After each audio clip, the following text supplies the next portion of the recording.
Everybody, मैं हूं नेहा उपाध्याय आपके साथ और आप सबका बहुत स्वागत है एनबीटी लाइफ के खास सेगमेंट मिथ्य वर्सेस तथ्य में। आज इस सेगमेंट में हमारे साथ मौजूद हैं doctor Sameer Parekh, director of mental health and behavioural sciences. आज हम डॉक्टर पारेख से उन मिथ्स के बारे में चर्चा करेंगे जो मेंटल हेल्थ से जुड़ी हैं, बच्चों की, टीनेजर की और एल्डरली पीपल की। तो चलिए शुरू करते हैं।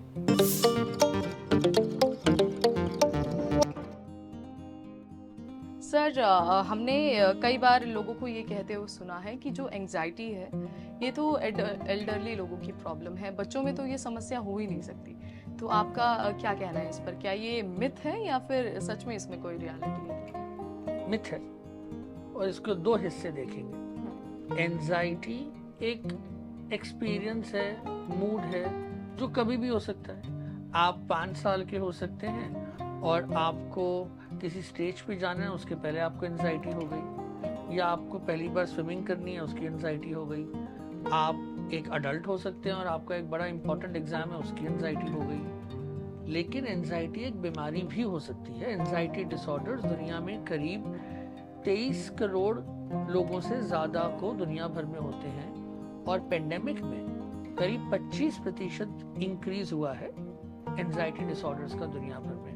और एंजाइटी डिसऑर्डर्स भी बच्चों में भी हो सकते हैं और across the age group actually हो सकते हैं। ओके, सो डॉक्टर, एक और मिथ है, ये मिथ टीनेजर से रिलेटेड है। कहा जाता है कि टीनेजर्स को तो जो मेंटल हेल्थ की प्रॉब्लम है या फिर जो एंग्जाइटी है या डिप्रेशन है, इस तरह की कोई समस्या हो ही नहीं सकती, क्योंकि उनके तो बहुत सारे दोस्त होते हैं। अगर उन्हें कुछ समस्या होती है तो वो या तो उनके हार्मोनल चेंजेस की वजह से होती है या फिर उनके मूड स्विंग्स हो सकते हैं। तो इसमें कितनी सच्चाई है? नहीं, ये मिथ है जी। हमें ये बात समझनी बहुत ज़रूरी है दैट ऑलमोस्ट 50% परेशानियां या मेंटल कंडीशंस वो 18 साल के पहले अपने आप को दिखानी शुरू कर देती हैं। सो ये तो एक बात हुई। दूसरी बात, दोस्त होना का मतलब ये नहीं है कि हमें कोई बीमारी या परेशानी ना हो। दोस्त होना हमारे जीवन के लिए बहुत अच्छा है, बहुत ज़रूरी है।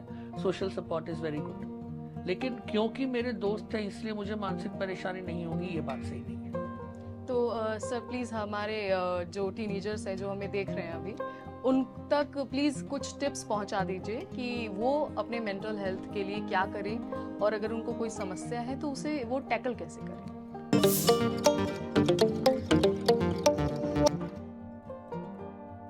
सो अगर टीनेजर्स के लिए टिप्स होंगी तो सबसे इम्पोर्टेंट चीज़ है कि जीवन में बैलेंस लाइए। पढ़ाई, खेल, दोनों का बैलेंस, दोस्तों का बैलेंस, डिजिटल का बैलेंस। जीवन में जब आप बैलेंस लाएंगे आपका जीवन अच्छा चलेगा। कोई भी एक चीज़ ज़्यादा और दूसरी चीज़ कम होगी, आपको परेशानियाँ आएंगी। और जो दूसरी बात वो है कि अनम्यूट योरसेल्फ।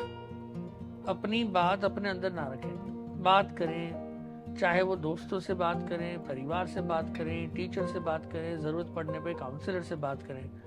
परेशानियां हम सबको आती हैं, सारी परेशानियों का हल हमारे पास होना ज़रूरी नहीं है, इसलिए बेझिझक होके हेल्प सीकिंग में हेजिटेट ना करें।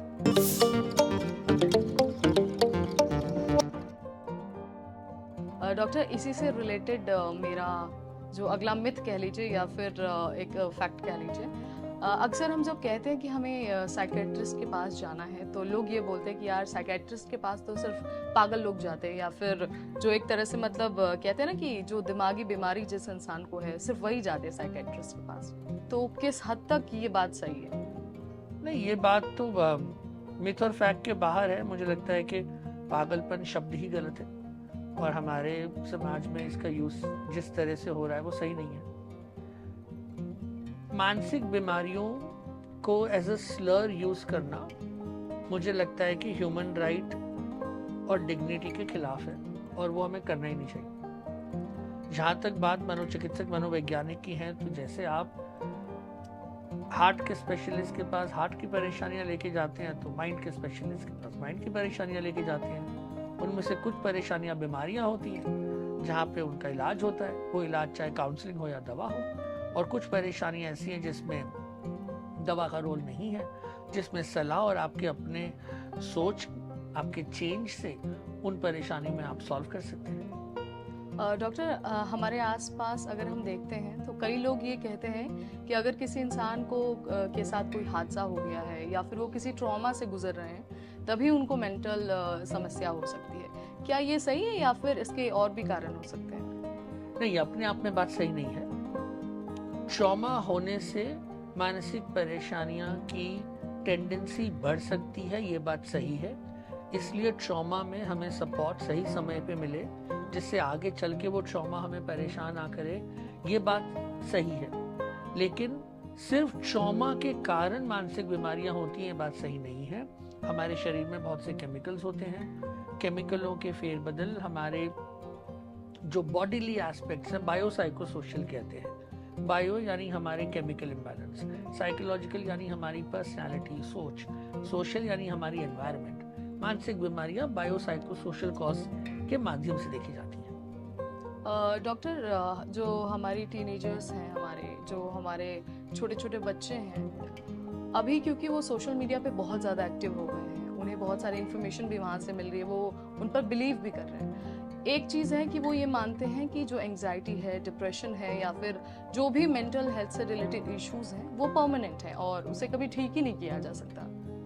इसके बारे में एक बार प्लीज हमारे ऑडियंस को एनलाइटन कर दीजिए। ज़्यादातर मानसिक बीमारियों में एविडेंस बेस्ड ट्रीटमेंट्स अवेलेबल हैं, खास करके डिप्रेशन, एंजाइटी, क्योंकि आपने इन दो बीमारियों की बात करी। ज़्यादातर लोग दुनिया भर में जो डिप्रेशन या एंजाइटी का इलाज कराने जाते हैं वो ठीक हो जाते हैं। ज़्यादातर लोगों में दवाइयाँ सारी ज़िंदगी नहीं चलती हैं।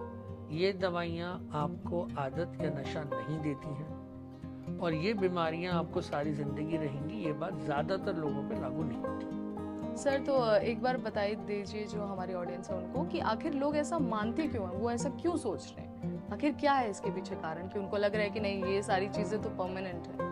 कारण इसका ये है कि आप थोड़ा हिस्ट्री समझिए कि मानसिक बीमारियों को पहचानना, उनका इलाज एस्टैब्लिश्ड एविडेंस बे में कब शुरू हुआ, कब दवाइयाँ आईं और कब दवाइयाँ और इफेक्टिव हो गई जहाँ साइड इफेक्ट्स कम हुए, ये बहुत रीसेंट फिनोमिना है। ये कोई 400-500 साल पुरानी बात नहीं है। इस बीच में जब लोगों को परेशानियां होती थी, जहां हमें ये नहीं पता कि हम क्या करें, कैसे ठीक करें, तो हमने अपने हिसाब से उसका एक मीनिंग बना लिया, सोल्यूशन बना लिया।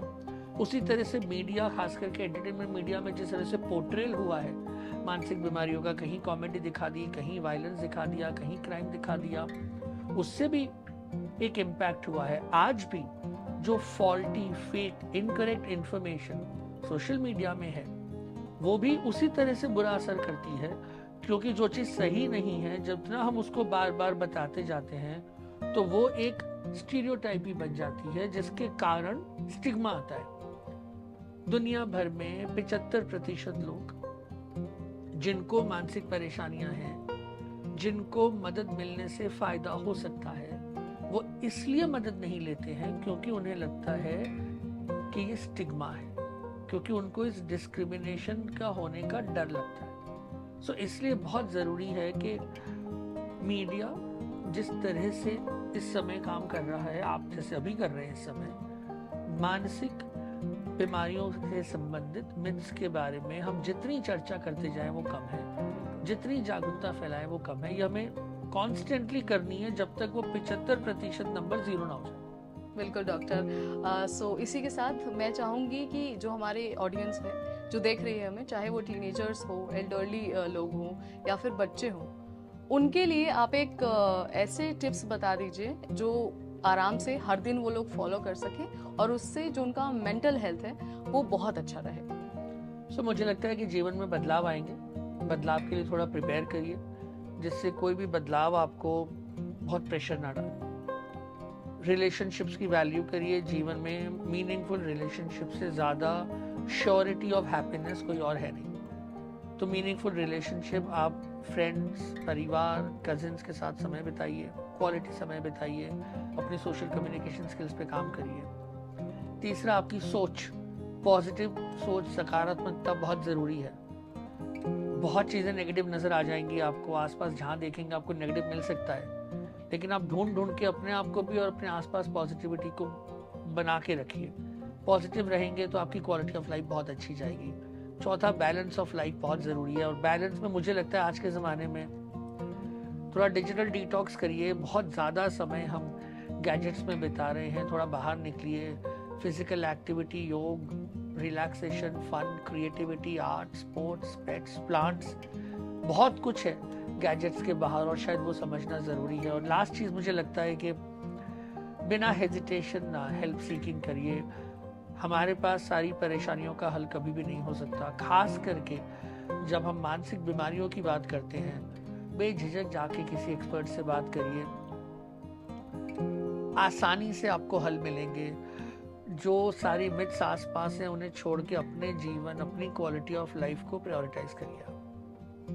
जी डॉक्टर समीर, मुझे लगता है कि जो भी हमारी ऑडियंस हमें देख रहे हैं और जो भी उनके मन में सवाल थे या फिर मिथ्स थे मेंटल हेल्थ को रिलेटेड, अब सारी चीज़ें उनको क्लियर हो गई होंगी और ये भी पता चल गया होगा कि अपनी मेंटल हेल्थ को दुरुस्त रखने के लिए क्या कुछ करने की ज़रूरत है। So thank you so much doctor Sameer, आपका बहुत बहुत शुक्रिया। आई होप आपको ये वीडियो पसंद आया होगा और साथ ही इस वीडियो ने आपकी मदद ज़रूर की होगी। फ्यूचर में अगर आपको हेल्थ से रिलेटेड ऐसे मिथ्स और जानने हैं, ऐसी जानकारी और हासिल करनी है, तो आज ही सब्सक्राइब करिए हमारा चैनल। और अगर आपका कोई सवाल भी है तो भी आप हमें कमेंट के जरिए बता सकते हैं। इस वीडियो में इतना ही, अगली बार फिर आएंगे नई जानकारी, नए मिथ्स के साथ। तब तक मुझे यानी नेहा को दीजिए इजाज़त। Stay tune to NBT life.